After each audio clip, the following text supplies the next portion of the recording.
we only think about a man who jumps overboard. We don't think about all these other ways of how people will express themselves, but also even through death in the body itself. So in taking one's life, we do find women that would hang themselves on a ship if they had accessibility. And in the same way, we see women involved or also being a key role in ship revolts. What's up, guys? And thank you for tuning into this episode of the podcast. Before we start, this is a quick announcement to let you guys know that I'm dropping bonus episodes on Auxoro Premium. For the price of an iced coffee per month, you get 2 bonus episodes of my show, The Aux, every month that covers exciting, deep, and sometimes twisted topics like MK Ultra, the COVID lab leak hypothesis, Fight Club, dating, the obesity epidemic, ayahuasca, alien encounters, and more for less than $5 per month. In addition to 2 bonus episodes per month, you also get exclusive Ask Me Anything episodes, the ability to submit topic suggestions for the Aux and the Auxoro podcast, and access to all archived bonus episodes to binge at your leisure. Right now, there's over 25 hours of archived content, and it grows every month. For the best deal in premium podcasting, visit auxoro.supercast.com to sign up today. No topic off limits. That's Auxoro, AUXORO.supercast.com. Thank you for your support. And now, on to the episode. What's up, guys? This time I sit down with Dr. Sowande Mustakeem.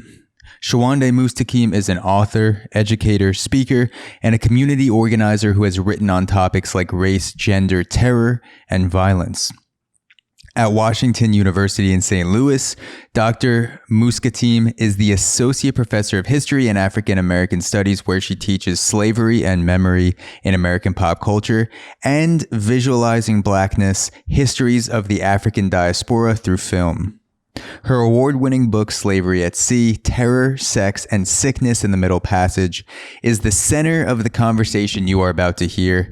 And I read this book, and it is graphic, it is insightful, it is dark, it is beautiful, and it tells a story about slavery that I'd never heard, that I was never taught in school. I was given the textbook teaching of slavery, which is the basic slave trade between Western Africa and the East Coast of America, and then slaves were dispersed from there. And something that I was never educated about was what was going on. What the hell was actually going on the slave ships themselves? What was the day-to-day realities of slaves on the ships? Not just the male healthy slaves who we tend to think of slavery through the lens of, but everyone, the disabled slaves, the refuse slaves, the women slaves. What was it like to be a slave from all angles on the Middle Passage? And we get into that. We get into the realities of the day-to-day on slave ships. We get into the forgotten people of the Middle Passage, like the female slaves and the disabled slaves. We get into the psychological trauma of the slaves.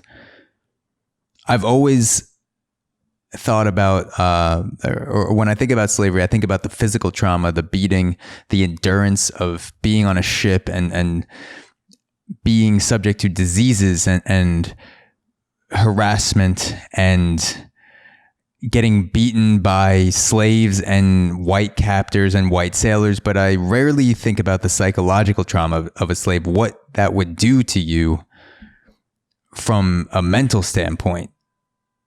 You know, slaves were promised 40 acres and a mule upon freedom, but what they should have gotten is free therapy for the rest of their life, because this shit was some of the most brutal acts that humankind has ever committed on other humans. We also get into Colin Kaepernick and Dr. Mustakeem's thoughts on Colin Kaepernick comparing the NFL to slavery. We get into reparations. We get into discussions on past lives and a type of therapy where you actually look into your past life and analyze it and see how you lived prior to your current life, which sounds crazy, but it's very interesting. And yeah, I am excited to bring you this conversation with Dr. Mustakeem definitely go check out her book, Slavery at Sea, Terror, Sex, and Sickness in the Middle Passage. And without further ado, please enjoy this conversation with Dr. Sowande Mustakeem. Sowande Mustakeem, thank you for joining me. Yes, thank you so much for having me. Mustakeem. Sowande Mustakeem. Mustakeem. Yes. Yeah, so right off the bat, let me introduce your book, Slavery at Sea. Thank you. So I came across a lecture you gave on the book at Brown on YouTube, and I thought it was so dark and interesting, and you spoke about slavery in a way that hadn't ever really been taught to me, especially in school. It's kind of just statistics and textbook, kind of that dry element, and there's no stories behind it. And you told so many stories in your lecture, and that was it hooked me in. So I thank you for coming on the podcast today, and I'm excited to talk to you about it. Well, thank you. And thank you for letting me know that my job was done, to write stories that people will be moved by and to remember. 100%. So I understand that this book was actually over a decade and a half in the making. Is that correct? It goes back like 16 years or something like that? It does. Well, sort of thinking about the context of grad school and that whole process and the making of a dissertation, and then the beautiful process of finding your voice in writing, and revising the book to make it what it now is in actual tangible form. So yeah, it took many years and many moments and many things to get it here. Yeah. So before we get into the actual book itself, what drew you to the initial topic of the Middle Passage and slavery at sea? Like, because there's so many directions you could have went with slavery. What drew you to this point in particular? Yeah, it is interesting to think back, because I was the one in high school who wasn't interested in history. I thought everything was, quote, boring, but it wasn't until grad school where I read a book by an author named Vincent Brown, and it's called There's a River. And it's written so poetically. And the first chapter, I just began to feel the Middle Passage. I began to understand it. So at that point, I was looking at suicide in the Middle Passage and learning that. And that just moved me to want to uncover more. And then being surrounded by smart people, they ask smart questions. What about the full experience? And so that then drove me even further to ask new questions that we thought we already knew, but how dare we forgotten about so many things and so many people. Was there any sort of a passage in that book that sticks out to you in particular, or a story, a main takeaway from that you can remember going back to it? Sure. As I think about it, it is how it's written, but it was also making the argument of resistance, like where they became heroes and sheroes in their efforts to free themselves. So it really was the many stories and then making sense of that world. At that time, we were just still thinking about the Middle Passage, but now to concretely think about it as slavery at sea is a whole other expansive understanding. So the Middle Passage has always just sort of been in that middle, but it really took the poetic writing to help me to see more. But it was, again, it was the many stories of suicide. So that, and then putting it in the context of a larger understanding of Black freedom and the struggle for Black freedom. Yeah, your book focuses a lot on the stories, and it also has, of course, numbers to back it up. But I realized reading your book, Slavery at Sea, that I don't dislike learning about history. I've tried to read history books in the past, and there are some great books out there. And so maybe it's the ones that I came across just happen to be dry, but I could never get past the first few chapters because it just felt so kind of, it didn't feel like I was reading a story. It didn't feel like I was reading about an experience. Like I'm reading an autobiography right now by the comedian Norm Macdonald, who just passed away, and it's based on a true story. So like some of it's fake, some of it's real, but like the point of the book is that he's telling these stories about his life, and he's not just sharing moments, but he's tying stories that go into it. And where does that storytelling come from within you? Were you always someone who wanted to tell stories? How did that come to be in your life? It came from coming from a family that was committed to knowledge production, knowledge pursuit, and then and my mom being so into the arts and the theater world, and also thinking about poetry in all of these other ways. It was honestly growing up in Atlanta really had a remarkable impression upon me about expression, how you express yourself. And so my life has evolved in such a way where expression has taken different forms. At one point I was doing acting and singing and dancing, as well as soccer and softball. And so expression, but storytelling really came from reading so much. I'm the daughter of a techie, but also the daughter of a genius who would inhale books. Like in seconds, it felt like it. But she also introduced me to a wider world of writing, that it can come in different forms. But where I stand now, master storytelling is my ultimate goal. I want people to be moved by what I write, but it also required me to find my confidence all over. What is there? Can I do it? And how do you make people feel in writing? So we don't really talk about that, but I really went deep into myself to find that. What's the scene down, or the scene like down in Atlanta? You mentioned Atlanta, and I've never lived down there, but I've spent a few extended weekends down there with some friends from school. What is the creative scene like down there? You mentioned music and acting. Well, it's interesting. So I was in Atlanta at a certain time that now is evolving. We won't say it's far gone, but I mean, I wasn't born in Atlanta, but I was born in Pittsburgh, but raised in Atlanta. So my parents moved there when I was 3 months. And I lived there until the end of high school, but I would go back and forth. So at that time, there was such, for me, cultural vibrancy. That meant there was an emphasis on being great at many things. And again, expression. So it was a lot of expression of Blackness in ways that you would go to open mic poetry sets all the time.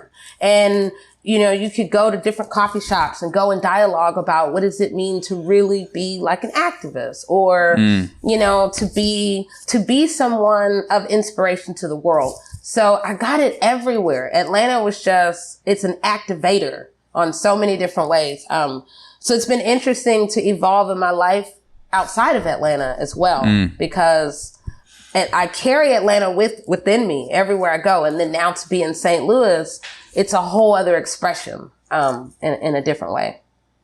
Yeah, it's crazy that you don't have to be in New York or LA anymore to break in a creative industry. And I say that from Brooklyn. So I'm not I'm not speaking from a place of like I shun the city. Now I'm podcasting from, you know, the middle of nowhere. Like I'm very much in at least what Brooklyn is now and New York City is now with COVID, but it's the remote working especially has opened up people's thinking of not having to be in those stereotypical cities where people have made it before. You can go and have experiences in places all over the country, and be able to do what you love to do from there and reach people. Yeah, you can bring the world to you and carry it with you. And it's this coexistence of worlds that are all becoming integrated that I think the pandemic has really pushed us to really think about. So I carry the many places that I've been and the moments, and we don't have to be there, but it is the remembrance. So I wanted to get into, and I hope I phrase this right. There are a lot of tactics and schemes that were used by African kings and leaders, and also the white sea captains used to lure slaves and lure bondspeople, as you call them in the book, to basically catch them, kidnap them, get them into slavery. And it's really fucked up. And also you're creating these plots and schemes to get people onto these slave ships. Could you describe some of the tactics that the local African leaders would use in tandem with the white sea captains and commanders to capture slaves? Sure. Well, fundamentally, once we remember that this is business, then it is a series of transactions that have to happen. So there's reliance on different people to satisfy demand, as we know overseas. But how that begins, it comes with the coming of foreigners, and then wanting to move business deals mean then we're relying on inland capturers to go and find people. Now, people could come in a variety of ways. Someone could be out bathing, someone could be sleeping, someone could be even just planting their garden. They could be in their garden, and everyone is susceptible. And the important thing is that it goes on for centuries, but then over time, everyone is prey. And then it heightens even more in the 18th century because it's the last legalized slave, the last legalized century of the slave trade. But that, of course, it doesn't mean the ending of it. So again, we're seeing the brokering of deals in the violent capture of people. So the book itself goes from the point of capture to the point of sale. And we have to understand how are people supplied and created. How do they come to comprise an auction block, which we traditionally will think about within the confine of the Americas, but it really begins on the coastal side of Africa. Again, as people are brought, captured, beat at any point, broken down already, starting that process, then it becomes even more concretized in placing them in separate dungeons and waiting on the movement on board ships. And then that's not to say the ship would leave immediately. So again, there's just movement. It's the movement between many hands that are invested in this violent enterprise. Oh, hey there. I hope you're enjoying this episode with Sowande Mustakeem on slavery and the Middle Passage. And I am about to give you your passage, your rite of passage into Auxoro Premium. That's right, for less than $5 per month when you sign up for the year. That is the price of a bougie iced coffee. Yes, it is not what a normal coffee goes for outside of Brooklyn, but yes, if you live in New York, you will pay $5 to have your coffee chilled. And you know what? I fucking love it. And you know what? If you want to go and get a nice coffee next month and also subscribe to Auxoro Premium, that works. But if you just want to take a break on the iced coffee because it's winter and you don't need it, you're a psycho. If you drink iced coffee in February, that's what you are. You are a psycho. Put it down. Put it down right now. You don't need it. Save your $5 and instead go to auxoro.supercast.com. There, you will get 2 bonus episodes every month on topics like ayahuasca, like dating and hooking up and sex. Talk about other drugs too that don't make you trip out. We talk about alien encounters. I have an episode coming up on Fight Club. That's right. The book and the movie, because I saw and read both. And you don't get that on other podcasts. There's a lot of podcasts out there that tell you they read shit and they don't. And they get on for an hour and they talk about how they read, they're giving you incomplete information. They're giving you information off the back cover of a book, and I'm giving you cover to cover information for less than $5 a month. Fight Club coming up. We've done MK Ultra. You get 2 bonus episodes per month. It's $4.75 to be exact when you sign up for the year. Every month you get 2 bonus episodes. You also get the entire archive. Whole archive. That's right. Whole archive of bonus episodes. There's over 25 hours of bonus episodes up there right now.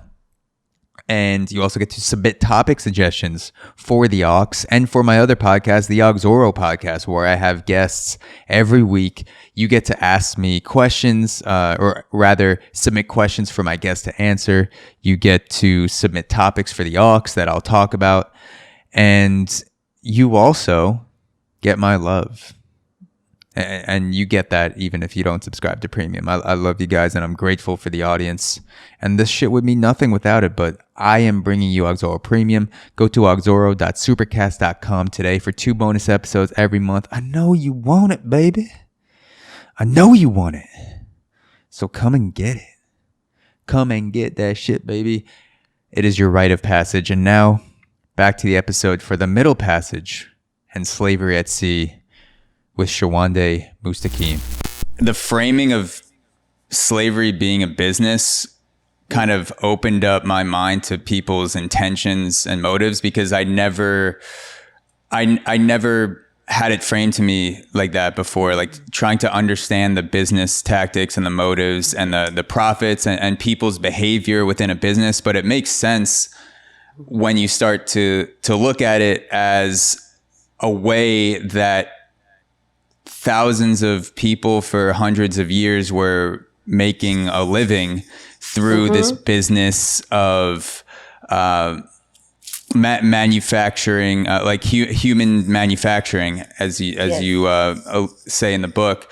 And when I started to think about it like that, you can see how, someone who has next to nothing in Africa back in the 1700s sees people getting snatched up, and then that person could either say to themselves, all right, I could be someone who's gonna be snatched, or I can develop the skills to snatch other people and then demonstrate my value to captains and local leaders, because I have no idea what the hell is going to happen to me. And as you have examples in the book of people being flipped too, where they'll be in charge of kidnapping people, and then all of a sudden they get tricked into coming onto a boat and they're in shackles 30 seconds later.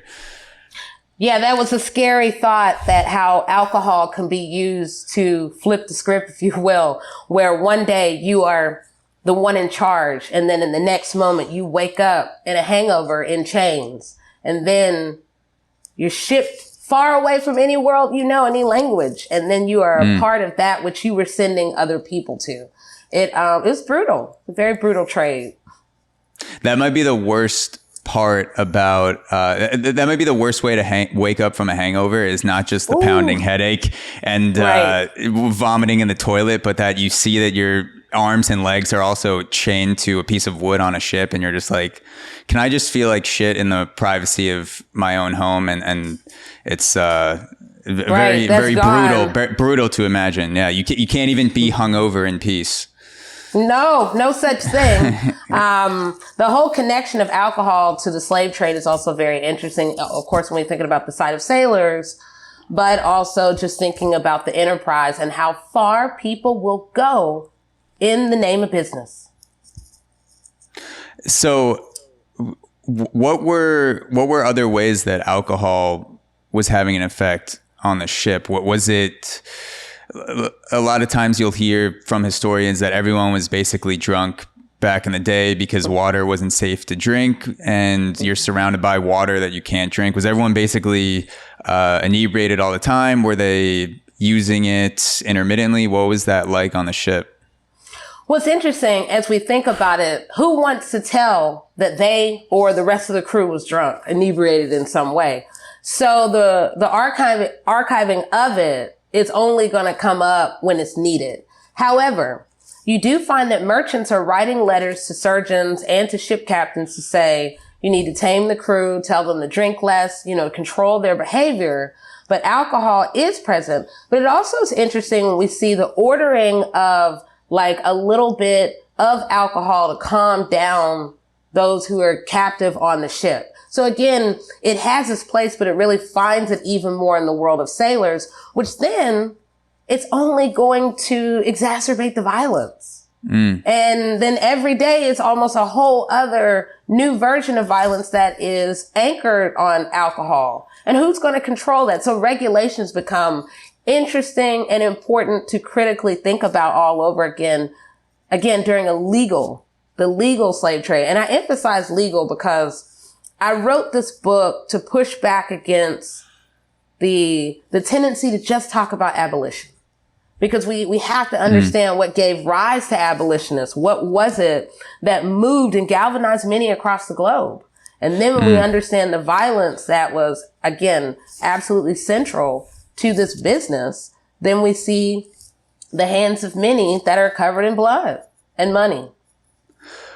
Yeah, no, it doesn't feel good to look back on the terrible and horrific parts of history, especially, if you're constantly reminded, even as a white person, that your ancestors were the ones who were owning plantations and enslaving people and capturing people. I was just down in New Orleans, and they have plantation tours. I actually didn't get to go on a tour because the plantation that we wanted to see was closed due to a hurricane a couple months before that. But there were people that were talking about slavery in New Orleans as if it was a step above other types of slavery because they weren't as harsh to their slaves or didn't beat the slaves as badly. I forget exactly what it was, but there was a name for it in New Orleans, and a lot of the focus seemed to be on the artifacts and the plantation and the architecture of the house, and it seemed like they were kind of ignoring the elephant in the room, which is that people were beaten and forced to work and killed and enslaved there for hundreds of years. And a lot of it probably has to do with the fact that, people just don't want to talk about it. Mm-hmm. Yeah, we don't want to talk about it. However, we also have to credit the American educational system that has not ever prioritized it. So the demand has gone from, for many decades, and yet we will question, you should know, we should already know, but how can we ever expect the world to know when we don't really think about the power of curriculum and how a nation teaches its past or creates an imagined past? So I wanted to go back to the business aspect of it. Sure. And there's a quote from the book where you write, white foreigners saw themselves as business partners, participants in legitimate commerce rather than the receivers of stolen human property. Was that like how if you were to rate that on a scale of 10 being commerce and 1 being the worst of slavery, enslaving free people, how far along on that scale to 10 do you think white captains and white slave owners were actually in their minds? Like, did they think that, were they 7 out of 10 in legitimate commerce? Were they like a 3 out of 10, but they would tell their friends about this being commerce, but behind closed doors, they'd be like, yeah, this is pretty fucked up. Like what was the vibe at the time? It's interesting as we think about, there's many audiences that are connected with this. There are families, there are politicians, we're finding, again, very powerful people, and then they're reliant on everyday laborers. So that means there's going to be a revolving door. This isn't where some people are making it, a long career. However, we do find people who are in it for decades, and then after they've found themselves to be profitable, then they go and sort of make a whole other living. So now we have to think about the professionals that found themselves in the trade that chose to, that then were able to go have expansive medical careers after. Again, so it becomes the different audiences, a different industry, but the vibe of the time was all fueling itself. So we're writing to the literate world to reinforce the need to enslave these savages who, might kill us. So again, it is sort of later on within the 18th century that Africa would be viewed as this white man's grave. However, it also became the white man's goal, where you're able to go and continue to go and be a part of business over and over and over. So the vibe essentially is it's gonna depend on sort of the world of those contained within the ship, and then also the world of those moving money and the allocation of resources to enslave so many. And yeah. Yeah, I remember one of the parts of the book you were writing about how articles and medical journals at the time were writing about Black people in a way that would enforce stereotypes. And by enforcing the stereotypes, you're basically affecting a situation before it even happens. So if you think someone's going to act a certain way and then you encounter that person, you're going to be either on the defense or laid back or angry or sad, however that stereotype is informing your decision making. And so if you have someone that's writing about how Black women slaves are angry and are revolting or whatever it is, that's going to feed into the stereotype of Black women being angry. And then it's a self-fulfilling prophecy where you're like, oh, I told you, like, Black women are angry, and no one, and you don't consider the fact that they're chained up, being raped and beaten, and are, as you point out in the book, many times an afterthought of the Middle Passage. Yeah, when we think about Black women, it's interesting. A lot of us don't locate that the stereotypes do begin in the slave trade about Black women. And even this whole idea of unfit mothers, that they wouldn't know how to take care of because it's not within them. And then historically, or arguably historically, over time, it takes greater meaning when other people are, as you're saying, playing into these ideas and fueling that over and over. So a lot of stereotypes, but if I were to point to the power of the medical world, you mentioned New Orleans, and I'm thinking about how, because I teach a medical history course here at Washington University, and I teach about sort of the history and this delicate relationship of Black people to the American medical profession. And there's one particular New Orleans doctor that has a role in the later violence that happened. So what I'm saying is that the idea is parked by sort of the medical world about Black people that then is saying, hey, it's okay if you need to beat them. So Samuel Cartwright would create two diagnoses to say, oh, well, something must be wrong with them if they resist and try to burn down the house, or if they try to feign illness and run away, then something must be psychologically wrong. So what I'm pointing to is the framing and the degrading framing of Blackness only became, it all worked in tandem over and over and over, on and off ship, and even leading to where we are now, that we don't even realize it's been echoes for many centuries before. Yeah. And if you have doctors that are telling you there's justification for your actions and they're seen as the experts, there's no YouTube at the time where you can go look up behavioral psychology or whatever you want that has to do with the medical field. Although sometimes it could go against you if you look up WebMD and the answer to everything is that you're going to die in 6 months. That's sometimes too much information makes people anxious. But back in the day, there was nothing besides the expertise of a few. And then when someone is telling you that, hey, you can treat Black people like this because there's actually a biological difference that we posted in this medical journal. Look, it's a official medical journal, and that is a justification in a lot of people's minds to take action for yourself and take action towards others because it's in print, coming from an expert's brain. Yeah, definitely. We give great power to, and historically over time, to the experts, to these medical experts. And this also reminds me about the investment in the industry all over again, and thinking about Liverpool. So then to become certified, to become a physician specifically within the slave trade, knowing the value that can be gained in a myriad of ways through the participation that is legal. Yeah, I did a podcast a couple months ago about the Tuskegee syphilis experiment, and that it happened, less than 100 years ago, back in the 40s to the 70s, or over the course of 32 years. And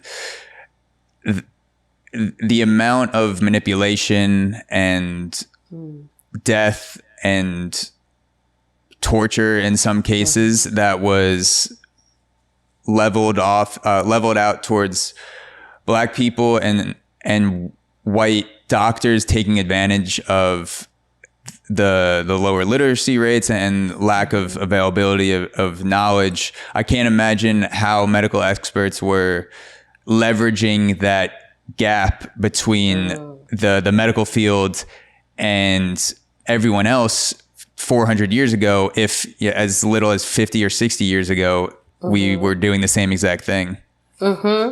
Yeah, there's a long history that in many ways creates Tuskegee. That Tuskegee study. And then there's what comes after. But again, we look at the long history that is anchored on the disposability of Black people, the using of them for the need to advance a larger cause that is continuous throughout the history. To get into the imagined bodies, one of the chapters is imagined bodies. There's a lot of different ways you can frame slavery, of course, and you point out that most of the time it's through the healthy Black males that we have that picture in our mind. Could you talk about some of the other people by that were separated by gender or sex or age, and how those different types of people were treated based on those differences? Sure. Well, there are many types of people. There are women and men. We have that in our head, but then we make everybody a woman and everybody a man in the sense of we forget about a 2-year-old. 2-year-old girl is not a woman. And then yet someone perhaps who's further in age, who may be elderly, will be read very differently. So we have teenagers, we have infants, we have young toddlers. And we also have those who are seen as disabled. That would really take on a deeper meaning once imported, but that doesn't mean that you don't have bodies that aren't disfigured. But another thing that we assume is that every female is fertile. And that means we assume that perhaps all the women are coming on with children. Not everyone is. There is a separation, but there are those who are coming with children, without, and then that's where we're seeing the beginnings of fictive kin and these ties of those who may not be by blood, but then being responsible for the care of others. But the other thing is those who, there's a huge category that I really tried to introduce that's already been there. We just did not see them because the irony that the category of them, they're known as the refused slaves, but it's sort of in our memory, we've refused to see them. We privilege the best of the best. Who is that? And then we are leaving behind literally those who were left behind, not knowing what violence then was detonated in their lives because they couldn't be sold. So that's a whole other category of many that we forget who are crucial to the history. So we're seeing children who will be murdered. We will see people that could be murdered on the spot. That is all based on the value of the white gaze, the gaze of the globe. Do they see value in you so we can sell you and make money? Or if not, then we'll just get rid of you. So the disposability, the casual violence is just everywhere and both seen, heard, and witnessed in ways that others will begin to replicate. Yeah, it's the same way in a factory. If you have products that are damaged or no longer usable, you either try to sell them for a discount or you just burn them entirely. I was reading about how Amazon literally just incinerates a lot of their products because they don't sell them, or they like entire warehouses they'll burn them or get rid of them because they literally don't have the room to store the new incoming products. And so it made me think about the way that you talked about the refuse. Made me think about the discarded items of corporations today, where of course if you're trying to maximize profit, you don't hold on to any inventory that you don't think is going to sell at a certain price. So you either discount it, and if no one buys it then you get rid of it. Get rid of it. Yeah. In fact, I think about the category of refused slaves all the time when the trash truck goes by, because the word refuse is on it. And that whole refusing to see and understanding, and then sort of almost creating a whole other category of those that were unwilling, or we see no value in the engagement or remembrance. Yeah. So before a trader or merchant would decide if a slave was going to be refused or not, what were the main things that they were looking for on the body? How would a slave trader decide, okay, this man or woman is going to sell for a lot, this guy's not going to be worth a lot, maybe this guy has potential? Like how are you kind of going through that prism in your mind as a slave trader trying to gauge people's value? Sure. It would depend, first of all, on the gaze. Does someone look young? They're looking at the skin, the hair, the mouth, the any blemishes, anything that someone is trying to hide. We're thinking about the strength. You're testing for the future viability of someone who can bear children. And this is thinking about for both men and women, as well as that ability to produce. So we need the laborers to produce. So is this someone too far gone? Or is this going to be a long-term investment, or is this only going to be a moment? So in many ways, it's looking at the whole body and doing so in very violent ways that are satisfying a violent enterprise. And this is with or without a physician. So sailors themselves were being tasked with that assessment over and over. And then you have to think about how long someone may have been in the trade. So then there's certain stereotypes that are being circulated, as well as perhaps preferences, those you like more than others that you begin to look for. And then that goes back to the business deals, the so-called partners, the type of almost pool of people that you can rely on to satisfy these overseas demands. So a lot of it is the look, and it is about, trying to forecast and say that through this person, this body, that they look viable in all the ways necessary. Yeah. Well, one of the things I was thinking as I was reading this book is it's a miracle that there are any slaves that weren't refused, because a lot of times the Middle Passage, especially, the way that I was taught it is just, it doesn't really even exist. It's just a line to get you from Africa to the ports in the United States. And so you don't really think about the turmoil that's happening on the Middle Passage. But if you took out the word slave and you just said, I'm going to put a person up first, I'm going to kidnap them from their family, probably going to have to beat them and make them comply in some way to get them on the ship. And then I'm going to put them stacked on a ship in other bodies, and you'll be susceptible to diseases and you'll get beaten, raped. You're going to go through all of this physical and mental damage for months to years on a ship. And then you get to America and you have to be a stand-up employee. Like there's no no one should be, no one could be expected to be able to function after going through a process like that. Yet millions of slaves were able to go through that process and still be physically and mentally fit to the point where they were functional on plantations and do the work. And so I was thinking, like, damn, like how, if I went through that experience, one, I probably wouldn't make it. And two, I'd need 4 years, like 4 hours a day of therapy and physical therapy, mental therapy, just to get through my day. Yeah, because the therapy itself, if only there was therapy in slavery, and we can't imagine that, it's almost an oxymoron in the different ways, but the therapy became the violence, the breaking in, the reinforcement over and over of what you are no longer, and then really trying to counter this whole idea of belief of freedom. So yeah, we can't imagine it. And fortunately, we don't have to imagine it in that way of ourselves being in it. But then it is also how carefully some are trying to imagine a different history, to imagine that it was more perfect by removing the words, just like you said. So we just continue to look at Texas and Tennessee.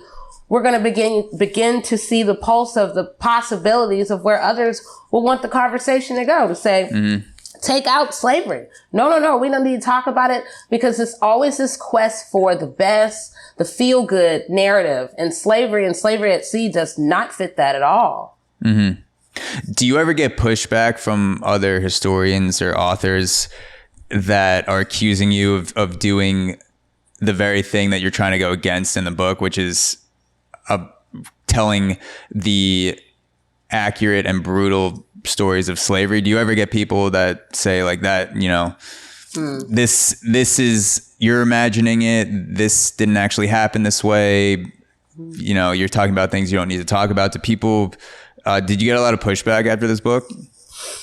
Well, it's interesting. I would get pushback here and there, but I saw it more in the American audience that was unwilling to hear these narratives. So I would hear, oh, you made this up. That's not true. There's no way that this would have happened. So I've gotten called out, because that means I'm doing my job. I've struck a chord that is making someone have to think about, is this real or is it not? So there are those who want to folklorize history, to almost create some happy narratives of slavery. But the pushback, actually, I'm fortunate that I guess I did my job in some ways that I was trying to make a good argument and then tell it in a way that's moving, but that it makes sense. And when we see it as business, then that takes on a whole other framing again. So the pushback for me, no, it's been more the fact for some people that I'm Black. That has been well, how did you get access as a Black woman? So then the other politics of writing history and writing slavery, racially, they can take on some meanings where other people don't even realize that they prefer, or they assume that only certain people are able to do this history.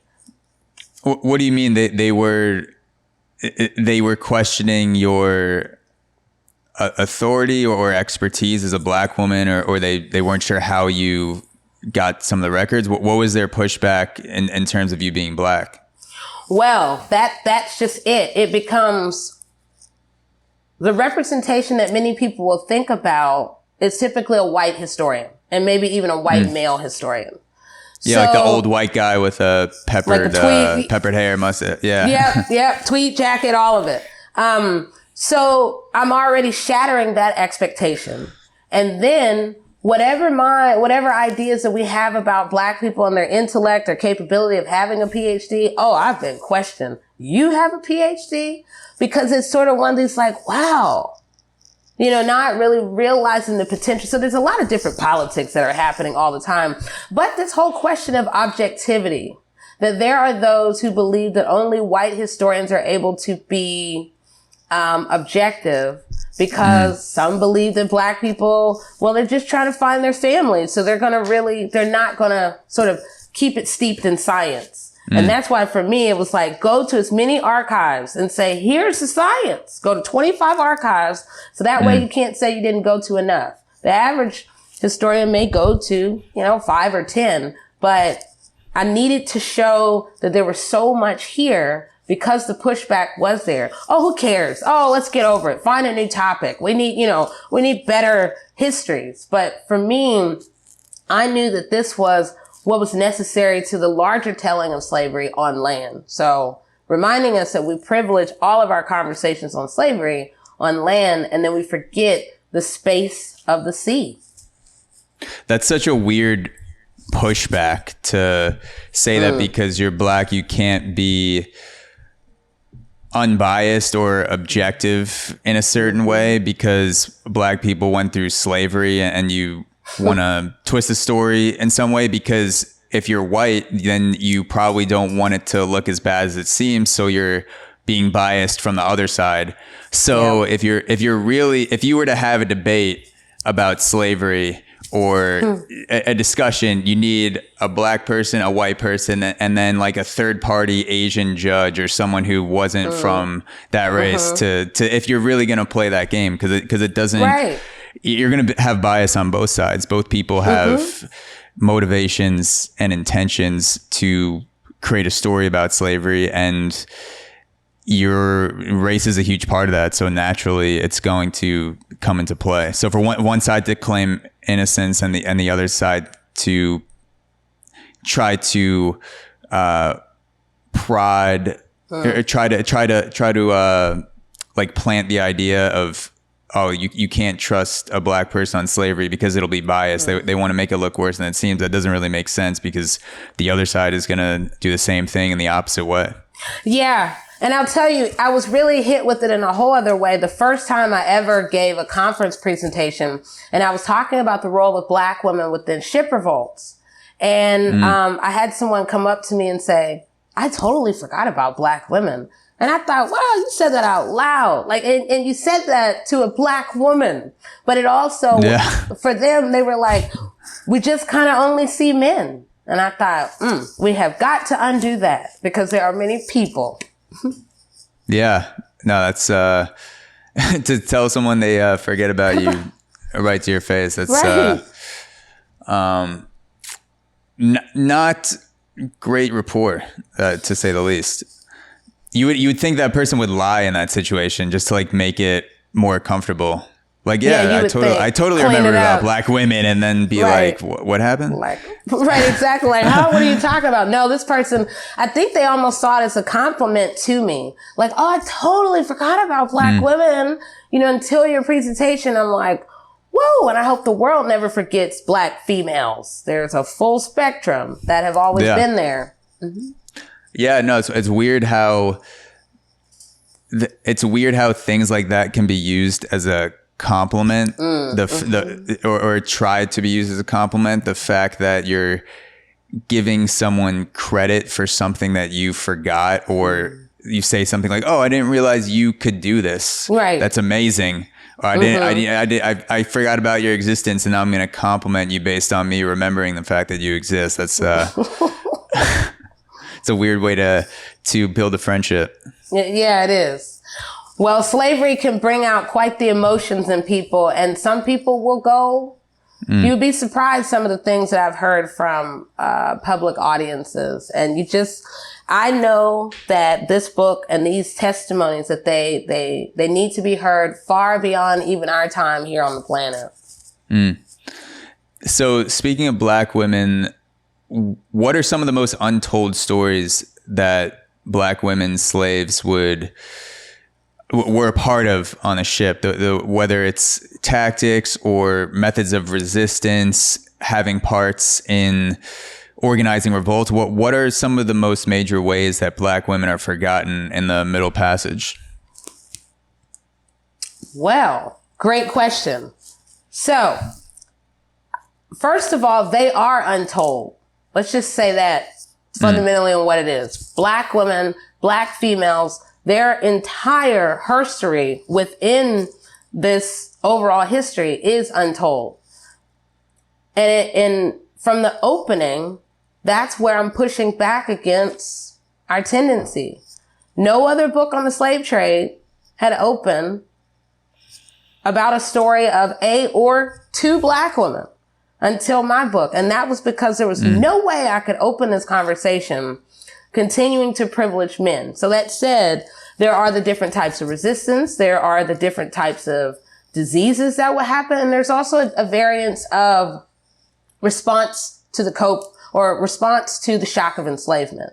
So I really tried to, because I know within one particular section, in Battered Bodies and Enfeebled Minds, I'm trying to really gender this conversation of psychological instability, because we only think about a man who jumps overboard. We don't think about all these other ways of how people will express themselves, but also even through death in the body itself. So in taking one's life, we do find women that would hang themselves on a ship if they had accessibility. And in the same way, we see women involved or also being a key role in ship revolts. But in addition, go ahead.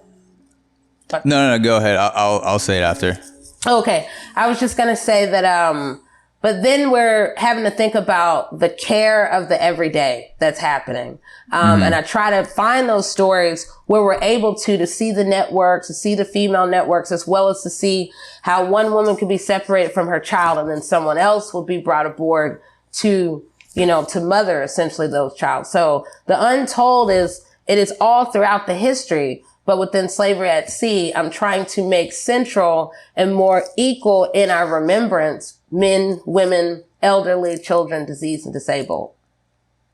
Yeah, you really describe Black women as an underappreciated network on the ship that would, even if they weren't the ones that were directly responsible for violence against the sailors, which in many cases they were. You list some cases where women fought back, but even if they weren't the ones who were physically doing the pushback, they were helping organize things, they were providing emotional support, they were resisting in forms of abortion, yes, which led to the deaths of many women, which is crazy because I never abortion has been talked about in so many ways, especially today, but it's never been framed as a way to resist and resist against the future. Like, I'm going to get rid of this baby because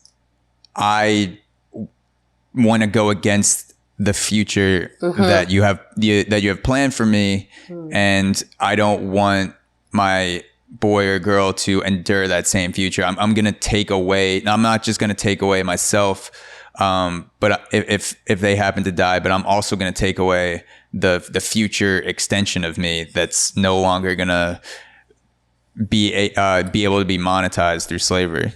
Yeah, and pushing that conversation on abortion and miscarriages that can happen, I knew that I was opening up literally a whole new world, because we only locate that on land and in plantations. But it also was my attempt to expand the meaning of violence. It can be external, but then the internal can also have violent ramifications in other ways, both in life and then death of either self and or child. But in thinking about that, that whole contour, the idea that I was trying to move about the womb as a tomb, that death itself would, in carrying death, that it all is contained with, because we think about the birth that comes within the world of slavery and the Middle Passage, but thinking about birth and death all in tandem together. And what does that mean in a world where you need these laborers and we're assuming they all make it? But what about those who stand up in the name of their own freedom and that of their unborn?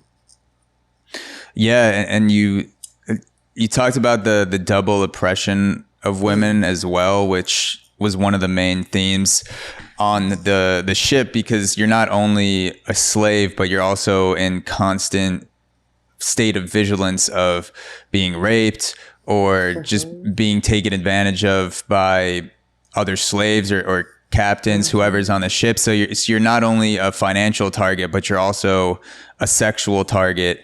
And particularly pregnant women, you mentioned, were targeted because they couldn't get pregnant. And I guess sailors felt more comfortable raping pregnant women than they did women who could have babies, which is a fucked up thought, but it happened.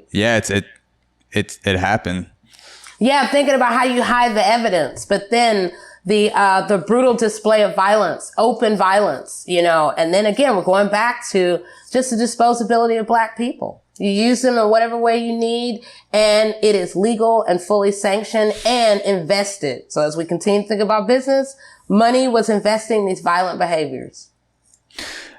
There's a quote about the relationships between the sailors and the slaves that I wanted to bring up, because I found it so interesting. You wrote, quote, "As custodians of goods, humans, and material, mariners were expected to manage and preserve order.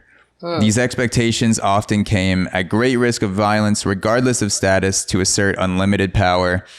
Faced with the constant mistreatment with a seafaring life, sailors were never protected from aggression, although yet their whiteness shielded them from the clutch of bondage." Could you talk a little bit about the relationship between the sailors and the slaves? It could be with the women, it could be with men, or just in general, because you typically don't think of the sailors as also being in violent situations, but there really wasn't much separation in terms of, physical distance. Everyone's on a ship and you have to deal with each other's presence. Could you talk a little bit about how the relationship between the sailors and the slaves manifested on the ship journey? Sure. And it all will depend on the world of those who are governing it. So it's going to depend on the ship captain and the sailors. So it's almost like the many worlds within one world. So the relationship with enslaved people and their captors are always going to be anchored in violence, separation, and trying to always instill fear, terror, and maintain order. But then we also have to think about the violence among sailors themselves, that had to be in check. Now, sometimes it would get out of hand, and that's also just because it wasn't the most ideal job. And so we're thinking about alcohol. We're thinking about people moving in and out of the trade, on and off ships, in and out of ports across the world. And so it could depend on the mood. It could depend on the weather. It could depend on a moment. And we don't think about that. We're looking at human beings that have a range of personality and expectations. So the relationship is always it is a us and them, but it is more about the powerful us and them. And then there's the reinforcement from the ship captain, and perhaps even thinking about the surgeons as well. So there's so many almost different politics that are happening all at once.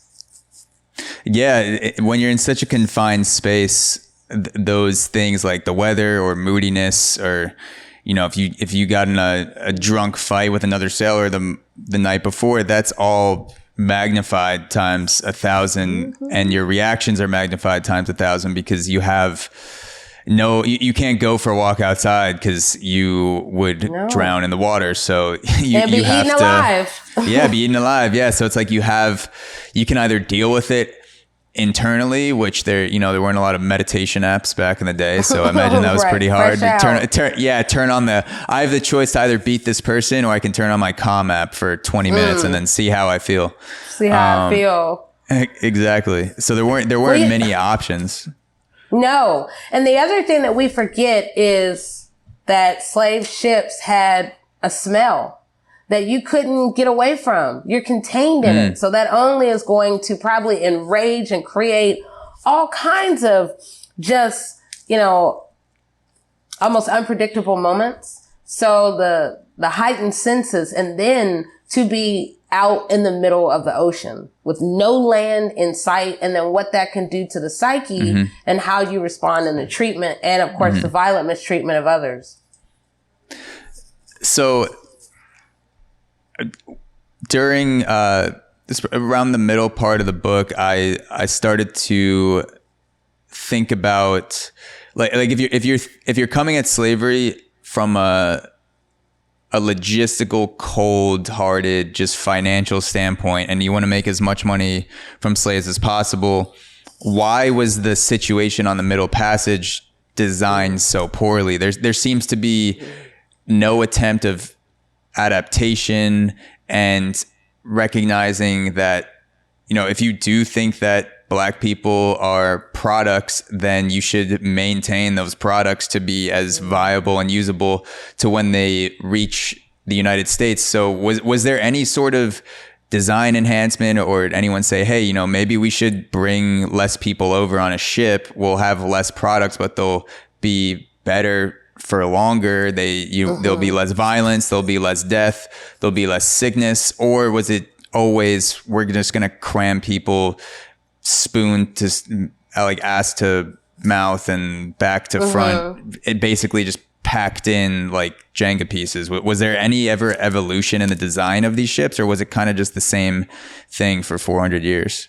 There was evolution. It would come later on, but it really would come when the world would see, and then eventually what would lead to the larger call for the ending of the slave trade.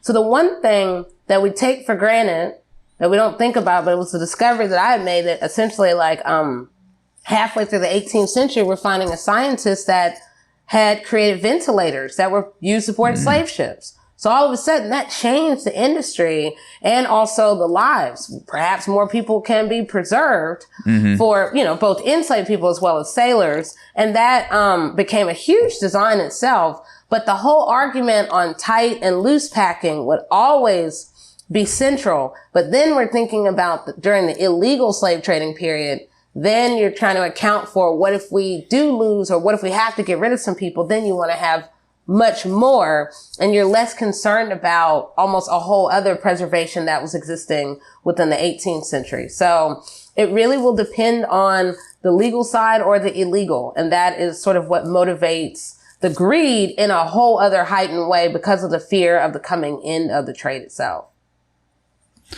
Was it a fear that people were going to realize what was actually happening, but most people weren't aware of the conditions? What was that fear based in towards the end of slavery? Well, the fear would be the fear of loss of profit. You know, it's the fear of the loss of a world, a commerce, a whole larger global commercial connection that is then going to force more looking inward. So then we're seeing the enforcement on breeding as opposed to importing people. So in many ways, it's changing business practices and then almost severing ties that had long been there to create these violent transactions. Yeah. So, yeah. Yeah, when I was reading, about all the violent stories throughout the book, it would be hard to imagine a person who was more psychologically traumatized than a slave who had endured the Middle Passage and then went on to continue to be a slave for the rest of their life. Yeah. In your mind, what do you suspect a slave would go through psychologically from being captured to on the ship to going into working as a slave in America? Like I know it's a super broad prompt, but is there an evolution of psychological turmoil that you uncovered in your writing, like any patterns that surgeons would write about, or any writings from people who were with slaves or slaves themselves that gave an indication of what a therapist could identify as actual psychological disorders being created on the ship? Was there any sort of evolution to the psychological turmoil of slaves from what you could tell? Well, you have surgeons writing about it. Again, it's those who are trying to capture what they saw, because there's quite the curiosity. While there is the disdain and the need for Black people, there's the curiosity. So we'll see that come up in journals and different things within the medical world. However, the evolution, and as you were asking the question, I was thinking about that it would be tormenting, and then the torment would be unending. So even the idea of being out in the middle of the ocean, that in and of itself can have a great toll on someone's psyche, any type of person. However, if you wake up and you're beat up and then you're forced in chains, that's going to be a trauma that is there and unending. And then you're forced to, in a place with people, you don't know the language. And then perhaps any stereotypes that are circulating in your mind about what white people do. So it is over and over and over. And then yet for anyone to fully account for this, though, would then have to account for their participation. Meaning no one really wants to tell the full toll of what they saw in this world of violence. But yet to address it, to highlight it, is also saying that you had a hand in that you participated, and that you were, that you saw value in it for its continuation. Yeah, I guess that goes back to people's unwillingness to talk about some of the more brutal aspects of slavery, because if you were someone who wrote about it that was alive at the time, that also meant that you interacted with the slave trade in whatever role you had, and you were implicating yourself in this brutal act. So it's a back and forth between, okay, am I going to make a record of this, or am I just going to left this story untold, because I don't want any involvement in a story like this, which, continues to happen to today. People will just refuse to, report on something because then they'll be implicated in it. And so they'd rather, even though it would be a good story and then there would be a lot of knowledge from their experience, they'll remove themselves because they don't want people to start asking questions like, how do you know all this stuff about it? Like, where did all that experience come from? Yeah, memory is a huge thing. I think it's underlooked, and we need to really look at the politics of memory are at full play even right now and where we are as a nation. But the whole rise of like this demand for a quote safe curriculum is coming at a cost in trying to look at the deeper aspects of history and herstory, which means how does the present want to tell the future about the past, and or how do you get rid of it? So that way then if no one knows, no one remembers. And that is a danger to these types of conversations and books and classes. And again, a future of remembrance. How does a nation tell its own story? Are there any examples that you can point to that are courses or like an interactive classroom experience that combines pop culture with slavery in a way that people will relate to it? Because now you can't really, it's hard to have a conversation go mainstream unless it ties into some aspect of present day pop culture. Yeah. Is there an example of either like a slavery based course, like something that's I teach a class on that. You teach a class. Do you tie in a lot of pop culture things happening today? In fact, my course is called Slavery and Memory in American Popular Culture. And so everyday North America lends itself to teachable moments, from the math teacher who's trying to reinforce slavery in the exercises to thinking about political slip-ups, or again, looking at the invocation of the Middle Passage and slavery itself within hip hop, or also looking at the representation just within TV, movies, films, really looking at 20th century. How do we visualize slavery, and how does it look now? Or how are we trying to craft a more flashy, colorful history in the retelling of the past? So I like to take students, or years ago, I would take students to museums. So that way we're thinking about local memory and thinking about national memory, and also looking at who we put in our efforts to remember, or who do we just sort of scribble to the side and say, oh, well, there were some women, again. So the students, I wanted them to understand the world that they're in. And, how do we how is pop culture teaching us how to understand history? Because that also is fully at play. Yeah, I apologize. I should have made the connection to the class in my research, but that's great that you're using elements from pop culture to tie back into slavery, because if I'm trying to read something that I don't care about, I just can't get through it, or my mind is taking in words or watching a video and not actually registering what's happening. And so I feel like tying in movies or popular TV shows, music, it's the best way to hook in teenagers and young adults, to kind of not trick them, but it's like, oh, you like Kendrick Lamar? Like, come on. Let's look at what and we'll talk about it. And then also we'll get into this as well. And so that's great that they're tying those two together. I wish that was around when I was in school.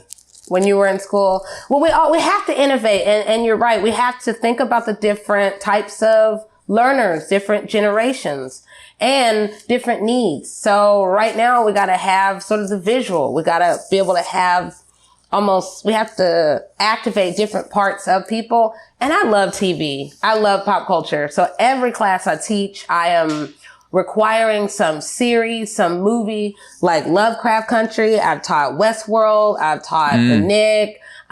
This semester, both of my classes, they had to watch The Island, which is about these people who were forced into a medical coma by the state. And then just this whole idea of imprisonment within the mind and what is real. So is that Ewan McGregor? Ewan McGregor in The Island? Yeah, I love it. I've taught it now like almost a year and a half, and it's working well for me. Yeah, no, I won't ruin the twist at the end of the movie for people who haven't seen it, but it's a very I did not see it coming, and I could see now that I'm thinking about it, the tie-in to slavery and being in a forced upon situation that you're not really sure what the origin of it. So I guess that would be the difference is if you're a slave, you have a clear connection to maybe you were born on a plantation or you were kidnapped and then put in a ship. But in that movie, you don't really have any grasp on why people are there, and then they're told a story. Or who you to are. justify it. That's or who you are. too.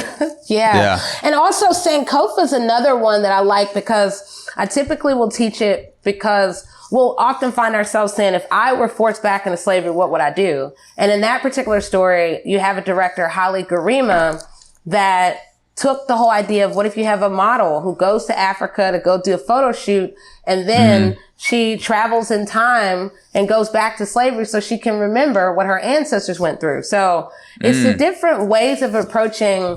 There's so many different framings, but we have to engage. You have to keep people to see that value and want to go deeper in it, because if not, then it will be dry and boring.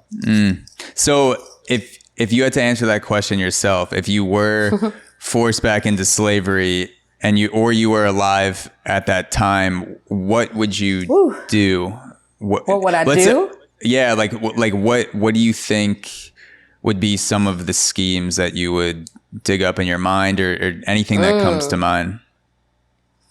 Well, I probably would be among those women that sort of would know the lay of the ship, because I like the big picture.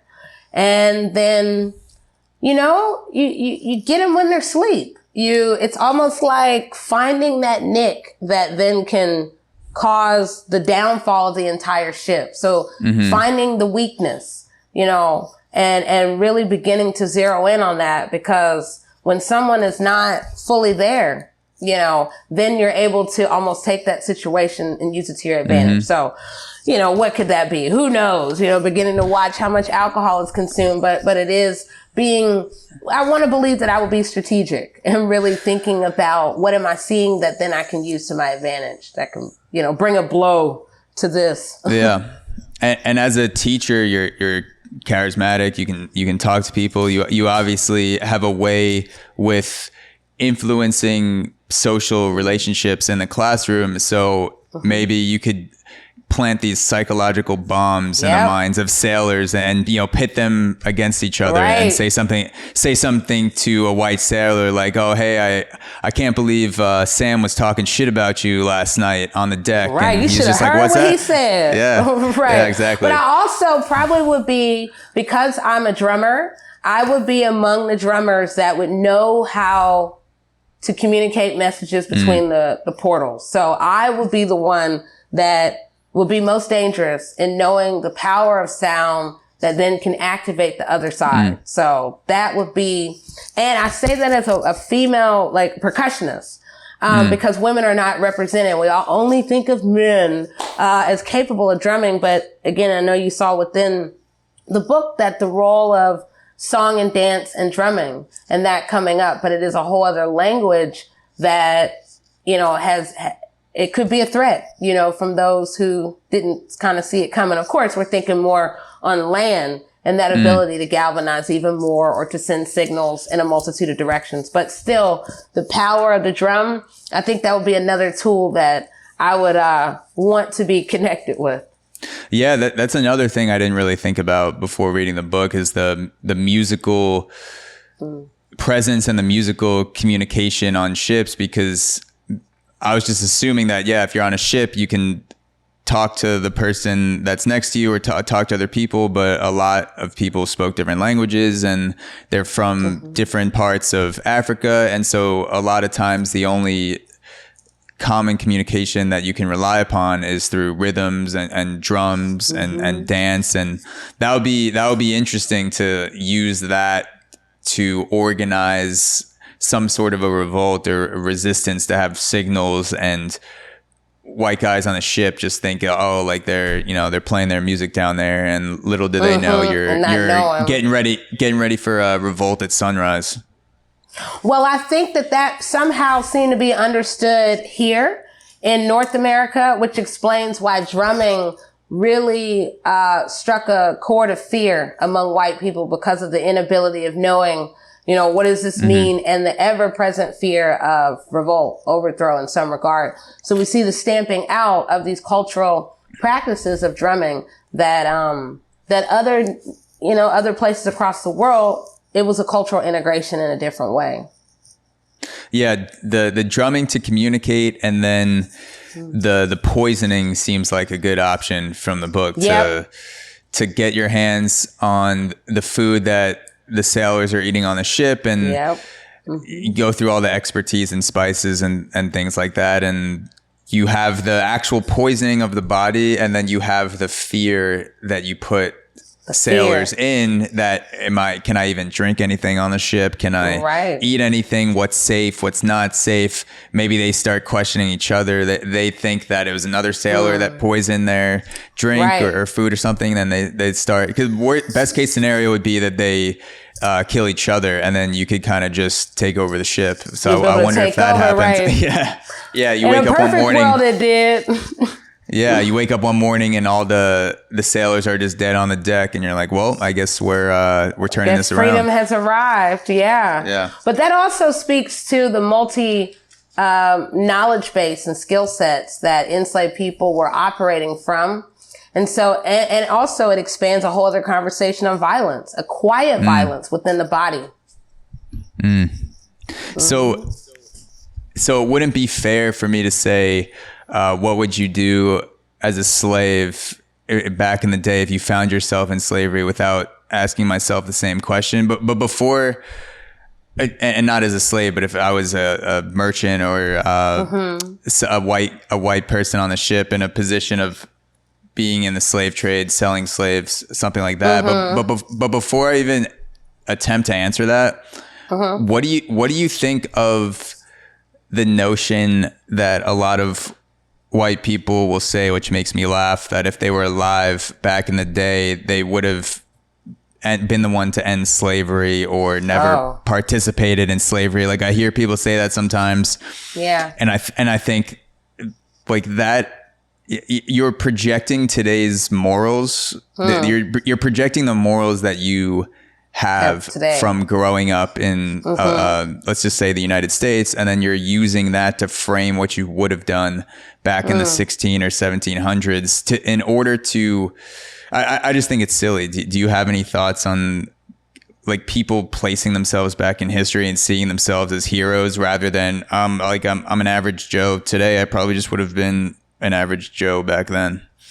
Well, I think it's a difficult imagination. However, recently what's coming to mind is thinking about, we still haven't gotten away from those who want to reenact history. So the fact that, I believe it was in Texas, you had several young teenagers dress up as Klan, and then to go out and terrorize, tase Black people, that's putting yourself in the history in a whole other way that some of us would say we would never. However, somewhere within that household, their community, those conversations are reinforcing that, oh yeah, that's what Black people mean. And you go dress up and hide and put the holes, in the full outfit and be it. And so some people will go that far, some people won't. I have seen people respond to my work where I thought, wow, again, you said this out loud, because I was in one of my articles, I talk about a Black woman who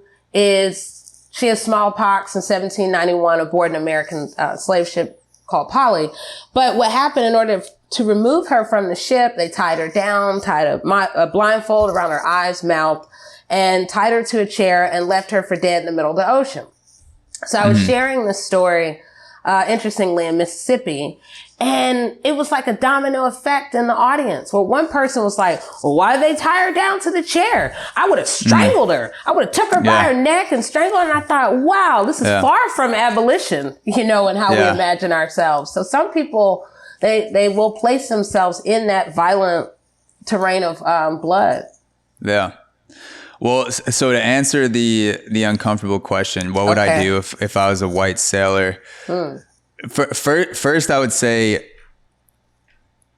the best way that I could project what I would do 300-400 years ago is to look at the type of thinker and actor I am today.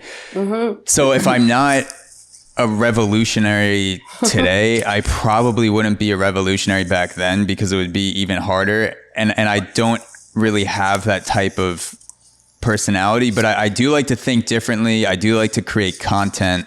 Yeah. And I do like creativity and kind of thinking up situations in my head and writing about them, or recording podcasts based on the creations of other people. Yeah. I enjoy that. So the best case scenario, I would hope, is that I'm an active participant in making money with slavery, which if I'm a sailor or merchant, if I was someone on the ship, I'm making money from being there.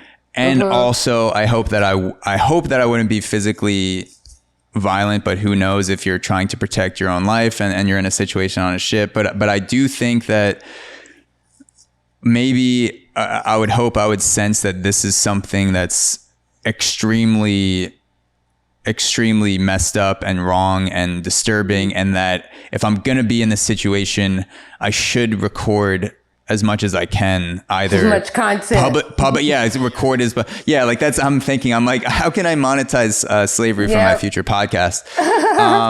But I hope I would think about writing things down, talking maybe to you would be slaves among those if I with could. A diary. Maybe, yeah. So I hope if I wasn't a revolutionary, I would leave some sort of record that someone like you could go through 300-400 years from now. That would be very in depth and informative. Informative and as unbiased as I could be for the position I was in. I would hope I would at least have some sort of content out of it, but I don't have the delusion that I would be like an Abe Lincoln type figure. Like a lot of people think they would be like, I would be the one to end it. How could you do that? So I hope I would be creative and not be a piece of shit. That if I would hope not too. Like for the time. Yeah. Well, it's interesting as you're talking about this. This is almost making me think about past lives. What would it mean for someone to find out that, hey, you were a slave trader, and then, and then you can't unknow. So that's been interesting because if you've ever gotten a past life reading or past life regression, that's a powerful experience. And some people, slavery comes up, and then it's what do you do in knowing about that, and how do you move forward with that deeper understanding of like a soul that was alive at one point and chose to learn through that particular life in that form, in that century, however all the manifestations were. But I know it's probably quite esoteric because that's that other part of me. But I think about that because all the series of human interactions have, they've happened over time. And some of us, we are living in many lives, and some it includes slavery.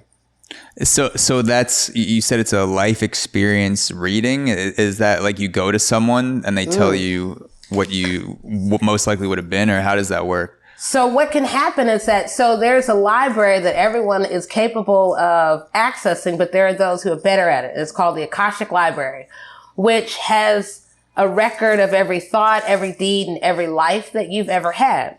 So my therapist had said to me, "Oh, Sowande, you need to go learn yourself." And I thought, wow, you're saying that to me? He's like, "Well, I want you to go to this regression therapist." So a past life regression is when you literally fall back into that life. So she could either see the life and experience it, or she can guide you in a meditation, and then you fall back into that life. So I actually experienced a life in slavery, but it was land-based. But I've never forgotten it. So it's a part of my many lives that I've had before and in different forms and different things. But it's powerful, and it doesn't require anything but your consciousness. So yeah. So you take the actions and thoughts you have today, and then with the assistance of someone else, you imagine yourself or you project yourself back in time and you meditate on that? Well, what'll happen is that you're sort of guided to a higher realm within your consciousness where you know and remember every aspect of yourself and your soul. So then it's sort of like your higher self will decide what part of your life could you really benefit from learning right now. So like you'll be led down a hallway again in your mind. And then in the room, as I was told, there's a closet that would emerge and there will be an outfit, and whatever sort of outfit you touch, then that'll be the life that you'll fall back into. For me, it was one outfit hanging. And when I reached out to touch it, I was in it. And the next thing you know, I fell through the ceiling. It felt like I fell through the ceiling of a cabin. And there was this woman who was me, and I began to have in-body, out-of-body experience. And it was important for me to see that there was a crucial turning point in that life that has resonance in this life. And a lot of it was really for me to understand my abilities in a variety of senses, but I needed to see. And now I can't unknow. So it's a ceremony in a way. Like it is a ceremony for self. Sure. Yeah. So what would you search if you wanted to do something like that? Is there a specific name if you wanted to look for someone to guide you through that experience? Well, you would look up just the concept, or you're looking for a past life regression therapist. Past life regression. Yeah, past life regression. So there's past life readings, past life clearings, and past life regressions. So I live in a very active place where there are people that are tapped in on these sort of connections in that way. So that means I know 3 different people who do all of that. And I would imagine in New York, or, they're not everywhere, but there are those who can tap into that higher realm and help you to access that. And once it unlocks, it just really unlocks a whole universe to yourself in a whole other way. So it's a ceremony, but it also is an activation. And I mean, my life has changed from that. Is it like an ayahuasca ceremony where you drink something or smoke something before it? Or do you go into it just completely sober? No, you go in completely sober. You just go and sit on, well, at least this woman who I'd go sit on her recliner, and she just was talking to me. I had my eyes closed, and then I was gone for 2 hours. And she was like, you have incredible abilities to be able to go, because most people go through her. But I'm like, if you could do it, I could do it. Like, if it's my soul or my life, I want to see it. So, but it's powerful. I cannot emphasize it enough. But I also really want to think about the power of meditation, because meditation is what helped me to have the courage to finish the book. And I left for a 10-day silent retreat, meditation retreat. Oh, wow. And I came out just activated on every level. It changed the game on this book. A 10-day silent meditation. 10-day. Yeah. Can you imagine not talking, not producing content for 10 days? Oh my God. I'd have to, I'd be doing podcasts in my head, trying to record my thoughts. Well, I'll tell you this, whatever ideas you have, you feel like you have a lot, it could double, triple, quadruple just by only being with your thoughts and eating whole foods like vegan food and sleep and meditating several hours a day. It'll change your life. Yeah. So I started meditating about 3 years ago using Sam Harris's Waking Up app. Okay. And I started with 5 minutes or 8 minutes, whatever the course is. It gradually builds you up. And now I do 20 minutes in the morning, and then occasionally I'll do a 10-20 minute one at night. And I've heard Sam Harris talk on his podcast about doing extended silent meditations. And I've had some people on the podcast who have, I don't know if it was 10 days, but it was at least a 3 to 5 day silent meditation. Yep. And it's something that I want to do. I don't necessarily feel called to it right now, but it's a monkey. Like I have so much shit going on, and like everyone else does in their monkey mind, and meditation has helped me quiet that, especially with podcasts where I can say something and then not second guess myself. I'm not, it's so stressful to produce content and edit at the same time. Like, well, a lot of writers will talk about that, how when you're writing something for the first time, you never want to edit it as you're going. You get it out and then you go back and you edit with a cold eye. So meditation has helped me take that approach into podcasting, where I'll do the research before and then let it flow during the actual podcast. So meditation has had a huge impact, not only on your life, but being able to finish the book. You said it helped you. Yeah, it's helped so much in my life. And then there's also the different versions. So I love meditation, and there were meditation types of things all over here in St. Louis. Like I used to go to crystal guided meditation, where you lay out on a yoga mat for an hour and you have crystals on you and they're playing different, they have aromatherapy and sound. And years later, I started leading meditations, but I was doing drum meditation. Then I also developed a drum dance. So it's meditation where you're celebrating your body. People come and dance for an hour to drumming and they loved it. But now I've moved to sound bowl meditation. So I'll do, I used to require my students to go to a monthly meditation that I would lead from on Zoom, and I put the stars on the sky, and then I would play my sound bowls for an hour, and also space drums, or at least that's what I like to call it. But meditation helps me to go within and to see so much more. I love it. Yeah, and I would imagine that would be like having a superpower on a slave ship, being able to go internal and quiet that mind and be present, even though you're going through intense physical and psychological suffering. Because something I've learned through meditation, and of course, I'm sure you've had this experience many times as well, is that acknowledging the emotion, or whether it's a physical pain or an emotional pain, acknowledging it helps it to subside quicker. And you're not, and then you're no longer subject to that emotion until it naturally runs its course. You can diffuse anger after it's no longer useful. So I imagine on a slave ship, if you're a slave and you're in the most horrific conditions to ever exist, if you can meditate and have some sort of escape and awareness, that could save your life and also help save the lives of others around you, if you were able to in any way create some sort of group or influence the actions of other people around you. Yeah, that would be a superpower that I wish we all had, or I wish that we were more intentional in making central in our life, because we're in a highly stressed world, but we don't make time for self, and we don't make time to even just be quiet, you know, to begin to try to understand the self, the mind, and the full soul in a whole other way. So I had some more general questions I wanted to ask you in the last 30 minutes or so. So there's a huge debate going on right now about reparations, and I've heard thoughts on both sides, where we should have reparations or we shouldn't have reparations, the complexity of how it's set up. And as someone who's studied and has become an expert on slavery, and especially the Middle Passage, and having those, being able to tap into all of those, all the content that you looked at and the sources, what are your thoughts on some sort of reparations plan being enacted today? Are you for it? And if so, what do you hope it would look like?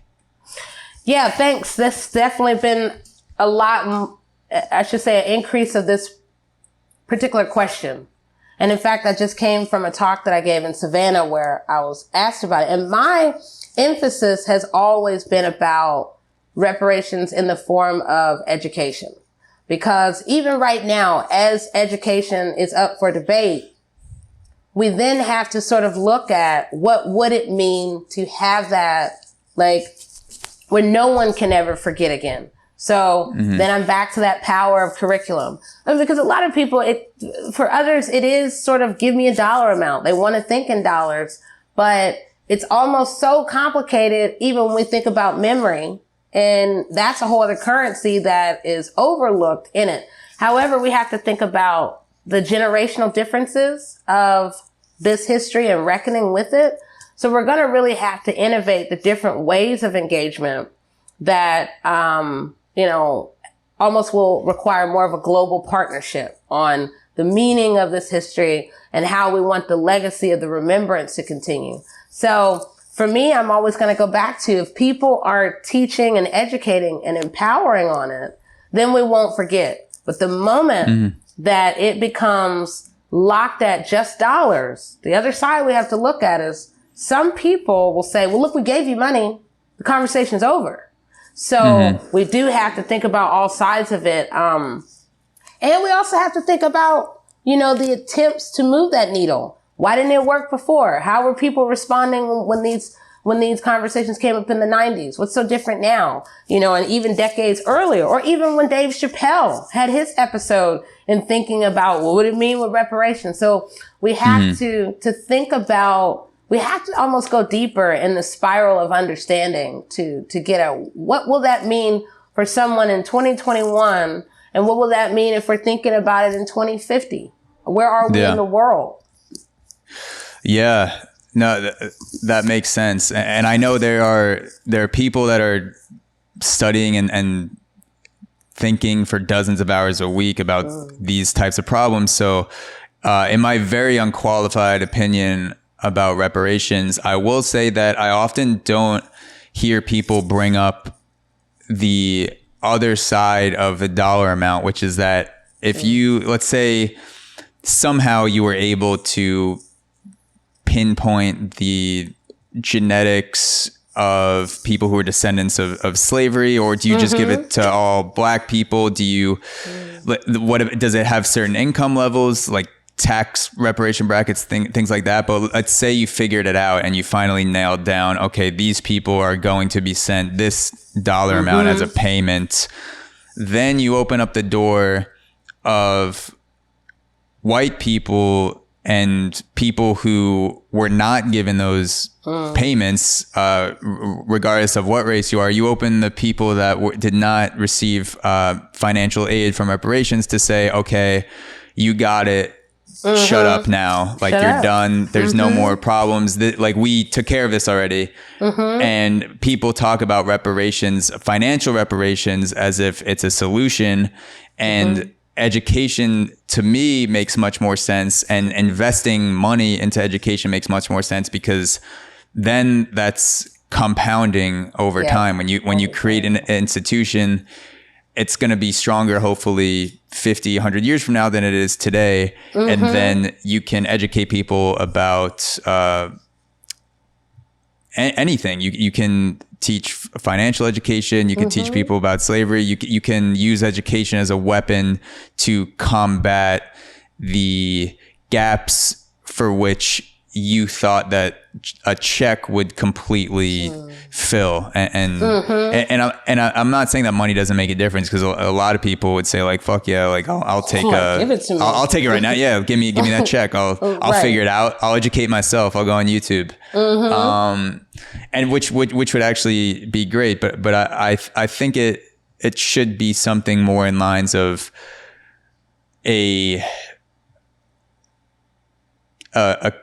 an investment that has continuing returns for a lot of the differences that were caused and the gaps that were caused by slavery, whether it's educational or financial or emotional, whatever that is, institutions that are designed to get better and to compound over time to help fill that gap.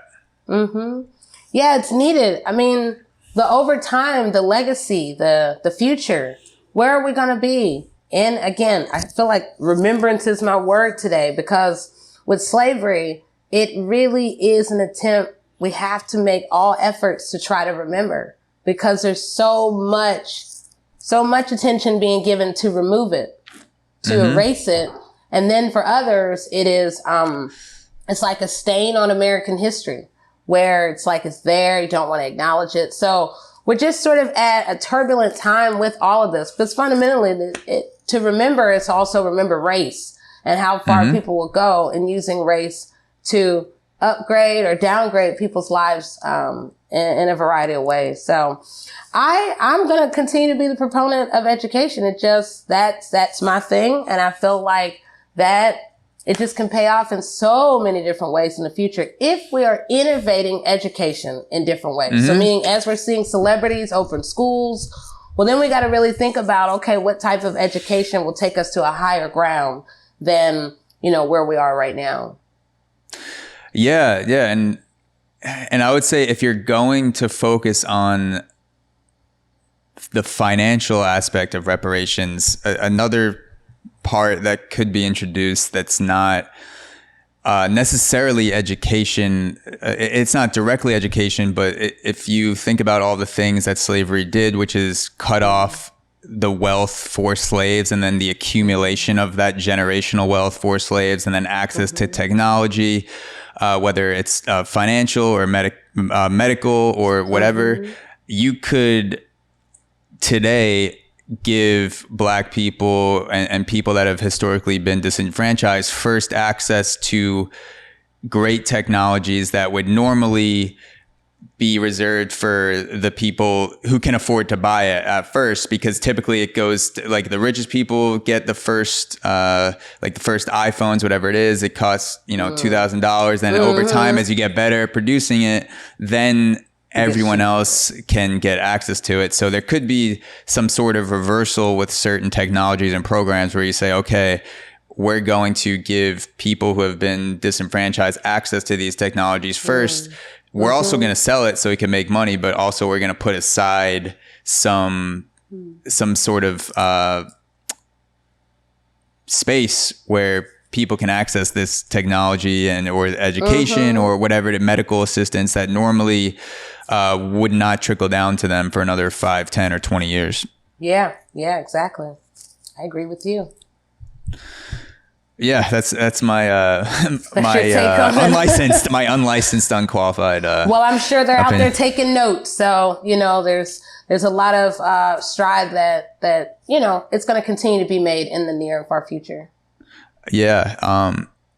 So as we end off, I wanted to ask you about the music that you produced for the book, because you produced a book soundtrack on Bandcamp, and I'll link that to the podcast as well for people who want to check it out. Yeah, thank you.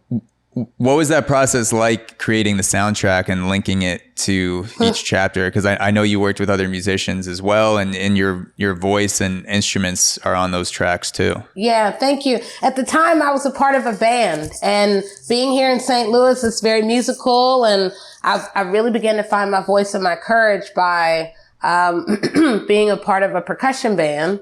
And what I realized is that the soundtrack was happening as the book was being finalized. And then once it was done, then I began to say, what do I want to create by another type of feeling to get at this history?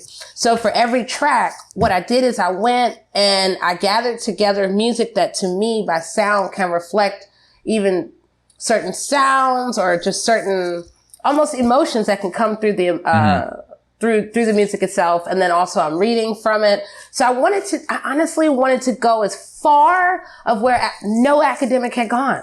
I wanted to do what no one else can do. I mean, I'm the only Sowande Mustakeem in the world, but I needed to seal it with a whole other bow in a different way that could allow a new way of teaching. So people now are teaching the soundtrack with the book.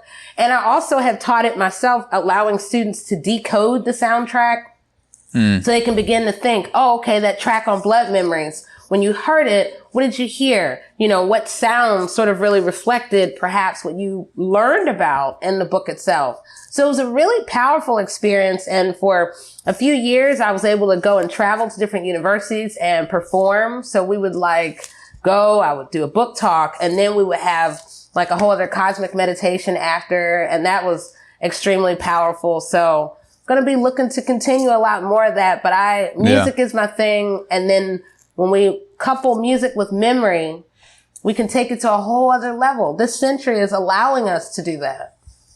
Have you ever thought about, and you may already do this, some type of show where you open up with a meditation and then maybe you have a conversation or you do some sort of presentation on the book and then you end with a musical performance, like some sort of all-encompassing show that people can show up to that combines the music and the meditation and the book.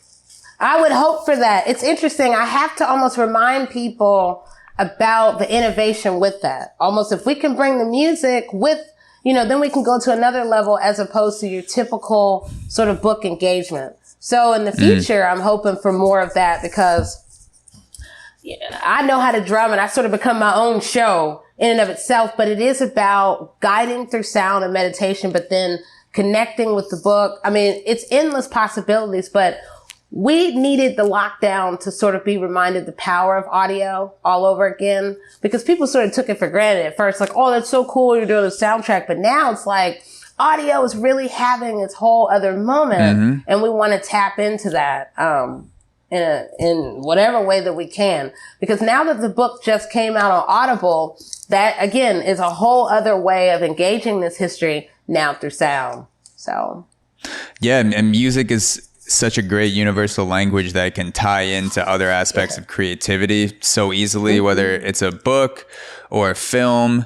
And I've even thought about attempting to do something with combining podcasts and music, where I would link up with a music artist and then for each song on the album to have some sort of short conversation about the song. So have like a side and a B side. And it's cool to see a project like yours that's out there that links the chapters in a book to the songs that you produced and worked with other musicians on, because it's opens people's ways of thinking when they see other creative works to what actually can be linked. Why do I only assume that a book has to stay within the bindings of a book? Why can't it extend to other creations? Why does a podcast have to stay here? Why does a painting have to stay here? When you see other people do it like yourself, that gets your creative juices going of, oh crap, like maybe I should do something with music, or maybe I should tie something in. Yeah. Well, the other thing, through music, I felt like I was able to create community. So that meant holding drum circles for the community and then also traveling to other places to help them facilitate in that same way. And it's been powerful to see it across generations and how people are hungry for it, but we don't know how to make space for it because we're like, oh, no one will be interested in that, but people are hungry for it. So the music is the unifier if and when we choose to innovate on higher levels. So I skipped over this because I meant to ask you this question, and then my eyes went down to the reparations question. But I wanted to ask you your opinion on the comparison that Colin Kaepernick has made to for the NFL. And the process of the NFL being a comparison to slavery. So I actually wrote down from the Netflix documentary, Colin Kaepernick says, before they put you on the field, teams poke and prod and examine you, searching for any defect that might affect your performance.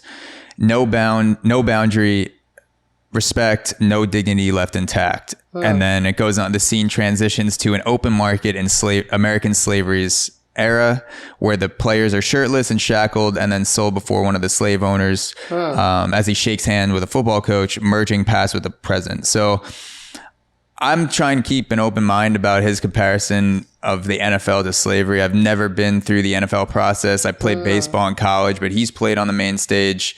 My gut feeling would be this is way off. There's a lot of things that are obviously much different about players making millions of dollars to perform in the NFL and being physically examined for injuries and things like that, to being physically examined as a slave to then sell and go get crammed on a ship and work in misery for no money. That's my initial reaction. But for you, what do you what do you think when you hear modern day institutions like the NFL and Colin Kaepernick's story being compared to actual slavery that occurred back in the day, the 1700s, 1800s, American transatlantic slavery?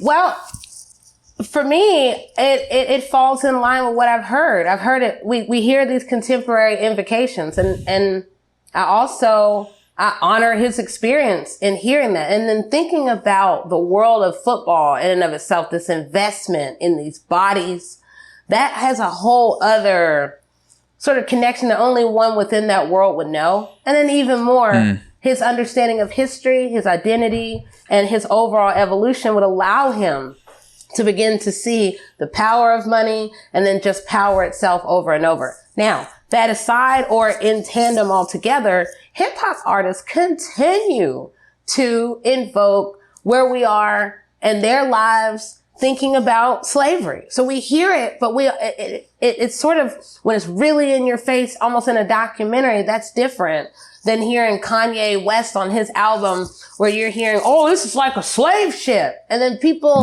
we're not processing it in the same way, but people they've long been making these arguments like, this is just like slavery. Like, okay, well, what do you know about slavery? How do you understand it?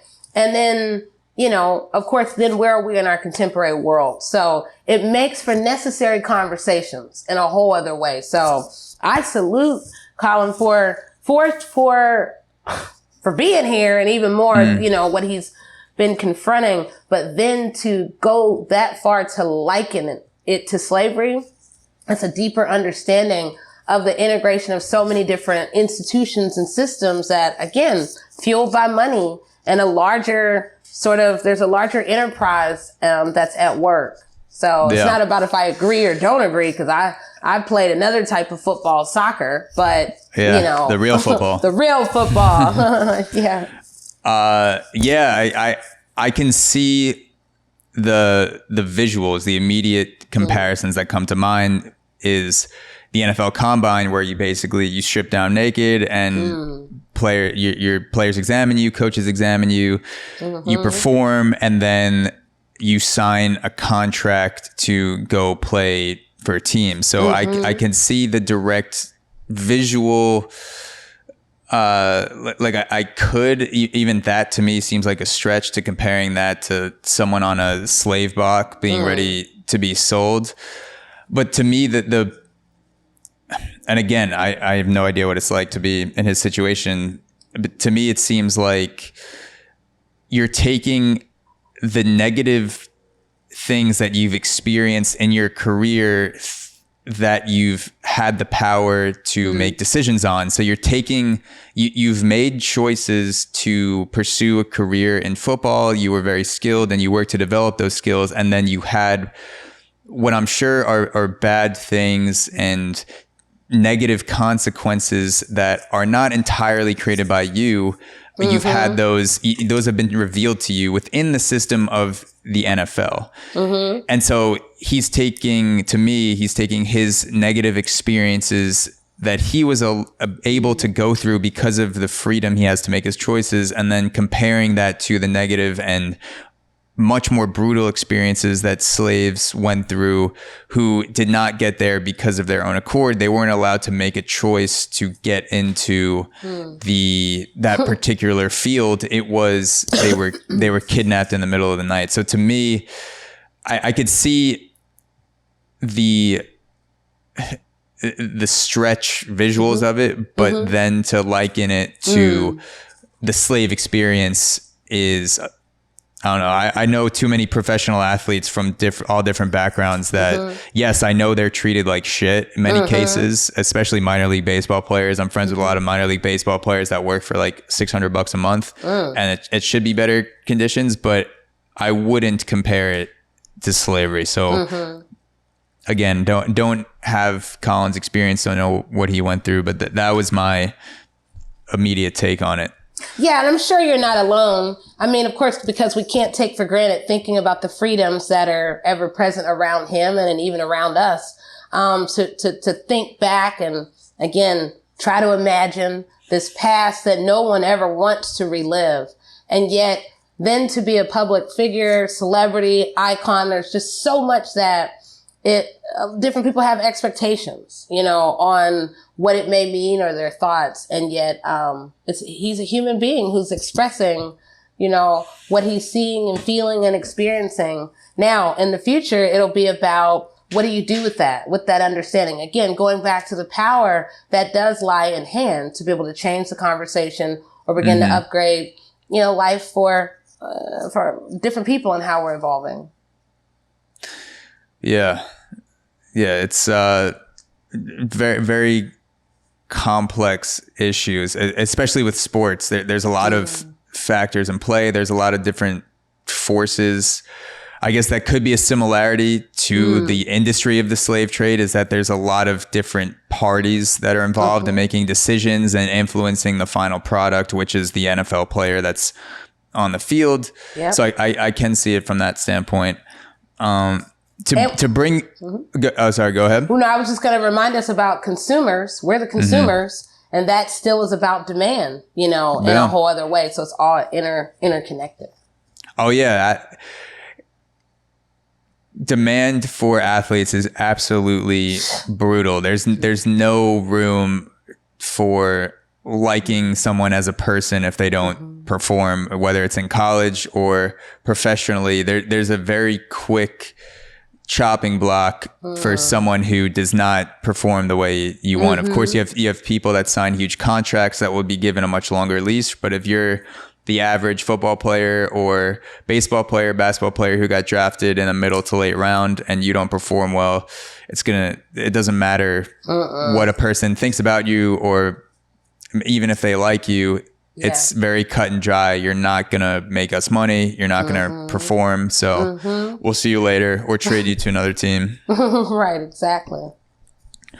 So to bring things to today and to bring things back towards the future as we end off, are you worried about a sort of social media form of slavery through addiction, or slavery is the wrong word, because it's I keep reading about things like the metaverse, obviously Mark Zuckerberg changing the name of Facebook to the metaverse. And then we're having this whole virtual reality that's been set in motion. And now it continues to get stronger and stronger. And social media is driven by engagement. So do you ever worry about a future where people's choices won't be taken away necessarily by power and abuse being forced onto a ship, but that by content is so engaging that our human brains literally can't compete? Like these companies get so good that you stay in virtual reality all day. That's something I started to think about towards the end of the book is, like, what if slavery were to, if there was going to be some sort of mainstream version of people being forced to do something against their will today, I think it would come through some sort of social media style addictive engagement, where it's not just you have trouble putting down your phone. It's like the algorithms get so good that there's like a direct connection to your brain. So back after a technical difficulty, so something I wanted to end off on is to bring things back to the future and think about what a modern day widespread slavery could look like, people being forced against their will.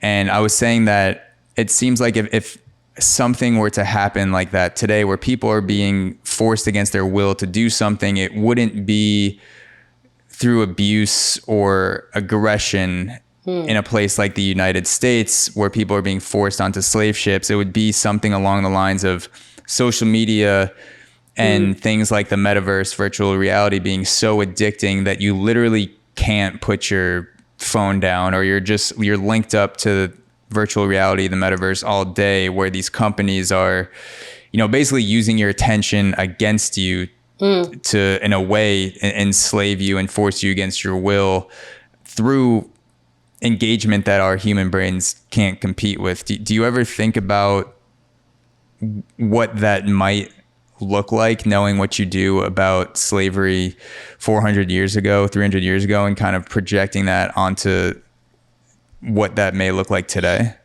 Yes, I think about it all the time, because social media and pop culture are often doing a better job, I would argue, than what we do. So that means we're having to compete when the world is posing itself as the better teachers. So then social media, people want to go on Instagram and go on Twitter to go learn more than from someone like me. So it really it has the potential to reduce the value for people like me that are doing this work. And that means that they're doing their job. The marketing is done right. We're obsessed with it. We can't put it down, and we can't imagine not having it. So then the meditation, the quiet time, the anything off of the information superhighway, we can't imagine it. And yet we're going to need to, because those businesses are relying on our unwillingness to slow down and take time. And instead, it is a constant fueling of information, products, and even behaviors and expectations that we're fed all the time. And then we just keep showing up for it. So it's almost like a buffet that is just unending, but it has absolute detrimental consequences if we don't find balance. Yeah, it's funny because we talked about meditation being a possible tool that you could use as someone who's a slave on a ship to kind of fight back against what you're going through. And that already is becoming a tool to fight back against technology companies that are so good at knowing your behavior that they know you better than you. And the only way to compete against that is to literally unplug yourself and spend some time with your own thoughts. Yeah, you gotta get unplugged from the matrix, so you then can reactivate with even more nuance and different ways of vibrational living. Yeah, it's fundamental. Yes. And when you're unplugged, you can check out Sowande's book, Slavery at Sea, Terror, Sex, and Sickness in the Middle Passage. Thank you so much for coming on the podcast. Yeah, this has been incredible. Thank you. Yeah, before we end off, where can people get the book? Where can they follow you? Plug everything that you'd want people to go check out, and I'll link it in the podcast. Okay, sure. You can check out my website, SowandeMustakeem.com or drmustakeem.com. You can find me on Twitter at SoMustakeem, Facebook, Instagram, here and there. But I'm everywhere, just really trying to take us to the next level. But look out for more and more bloody in the near future. Yeah, bloodier the better. Let's if it bleeds, it leads. So good. Right. Thank you, Sowande. It was awesome. I had a blast. Oh, thank you. It was great. Thank you.